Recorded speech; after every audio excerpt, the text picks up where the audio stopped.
आज का हम लोगों का टॉपिक है स्टरलाइजेशन या निर्जमीकरण।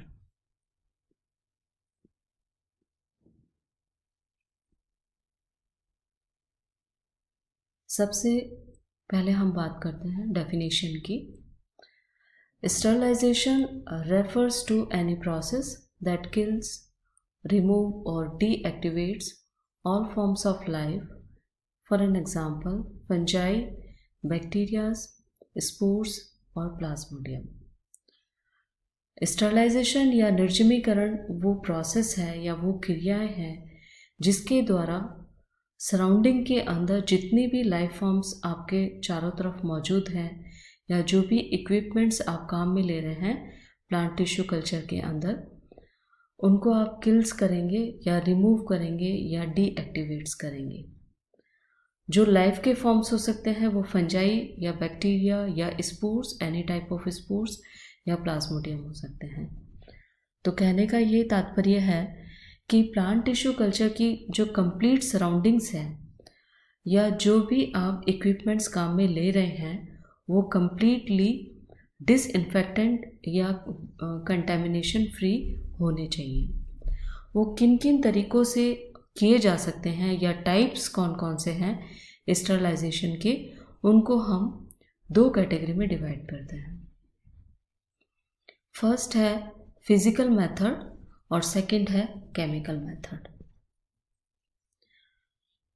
जो फिजिकल मेथड है उसके अंदर मेनली आप कौन कौन से तरीके काम में लेंगे, वो है ड्राई हीट मेथड या स्टीम या प्लाज्मस या रेडिएशन, या रेडिएशन के अंदर कौन से तरीके का रेडिएशन है, एक्सरे है या यूवी है या इलेक्ट्रॉन बीम है।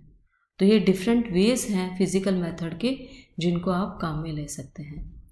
और केमिकल मेथड में वो कौन कौन से केमिकल होते हैं जिनको आप डिसइंफेक्शन के लिए काम में ले सकते हैं। तो सबसे पहले हम बात करते हैं dry heat method in a physical method में। ड्राई हीट का जो बेसिक प्रिंसिपल होता है वो ये है कि हाई टेम्परेचर पे आपको कंटेमिनेशन फ्री या डिसइंफेक्टेंट करना है। तो हाई टेम्परेचर पे या ड्राई हीट पे जिसमें विदाउट मॉइस्चर हो 45 मिनट्स या 1 आवर तक आप जो भी इक्विपमेंट करते हैं काम में लेते हैं उनको आप डिसइंफेक्टेंट करते हैं।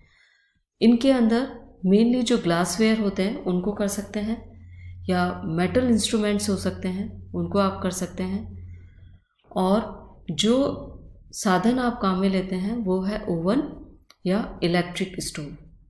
तो ये एक डायग्राम आपको दिखा रखा है नीचे ओवन का, जिसके अंदर हाई टेम्परेचर नॉब के द्वारा सेट किया जाता है, टाइम सेट किया जाता है। सपोज़ को 45 मिनट्स का आपको करना है तो वो सेट किया जाता है, और फिर उसको रखने के बाद में थोड़ी देर ठंडा होने के बाद में आप उसको निकालते हैं, ग्लव्स के साथ में आप उसको निकालते हैं।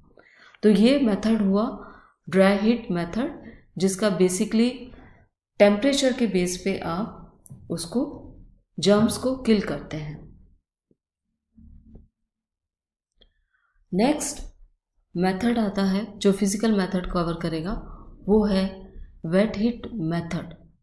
इसके अंदर स्टीम को रेज किया जाता है, यानी कि स्टीम अंडर प्रेशर बढ़ाया जाएगा जिससे टेम्परेचर रेज होगा और उससे स्टीम बनेगी, और फिर एक पूरे एनवायरनमेंट के अंदर जर्म्स फ्री एनवायरनमेंट के अंदर आप जिसको भी डिसइंफेक्टेंट करना है वो आप काम में लेंगे, जैसे ग्लासवेयर, इंस्ट्रूमेंट या पेपर प्रोडक्ट या मीडिया जो आपने बनाया है उनको आप काम में ले सकते हैं।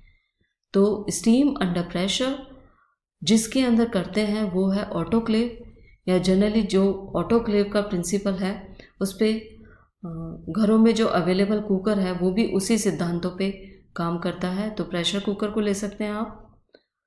टेम्परेचर जो रेज किया जाएगा वो अबाउट 121 डिग्री सेंटीग्रेड, और जो प्रेशर होगा वो 15 पाउंड्स का प्रेशर आप रखेंगे उसके अंदर।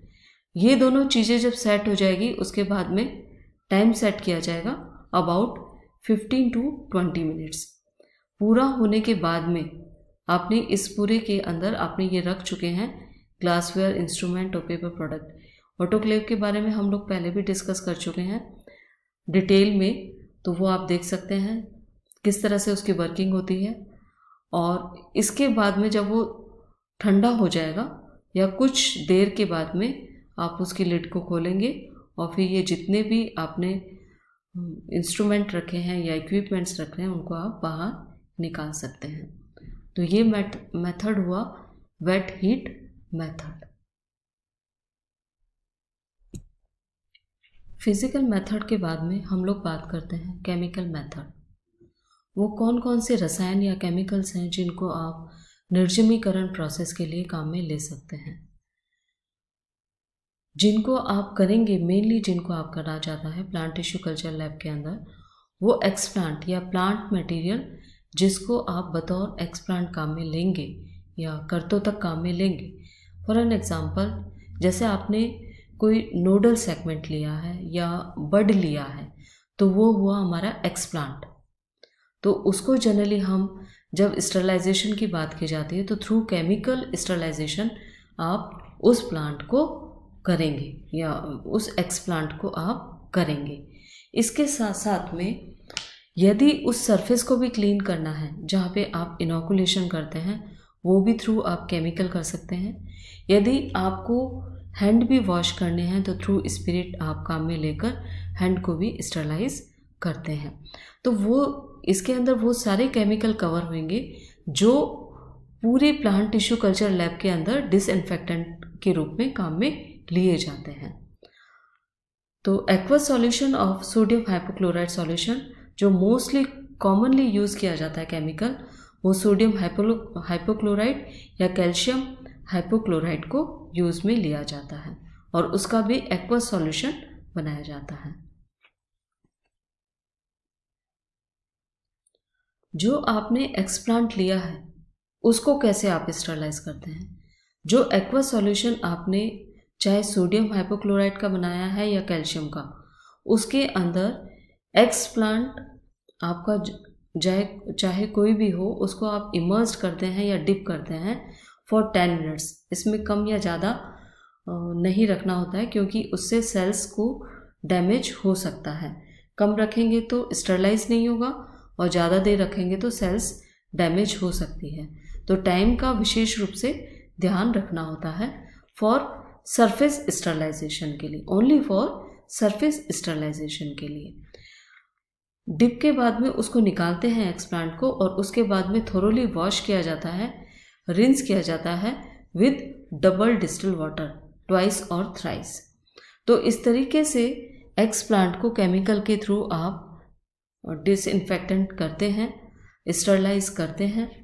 और इसके साथ साथ जैसे मैंने बताया कि जो भी सराउंडिंग में केमिकल आप काम में ले रहे हैं, चाहे स्पिरिट हुआ, अल्कोहल हुआ, वो सारे केमिकल मेथड के अंदर कवर किए जाएंगे। तो इस तरीके से ये एक शॉर्ट टॉपिक आपका कवर होता है बाय स्टरलाइजेशन और डिफरेंट मोड इसमें बताए गए हैं कि कौन कौन से आप काम में ले सकते हैं। Thank you.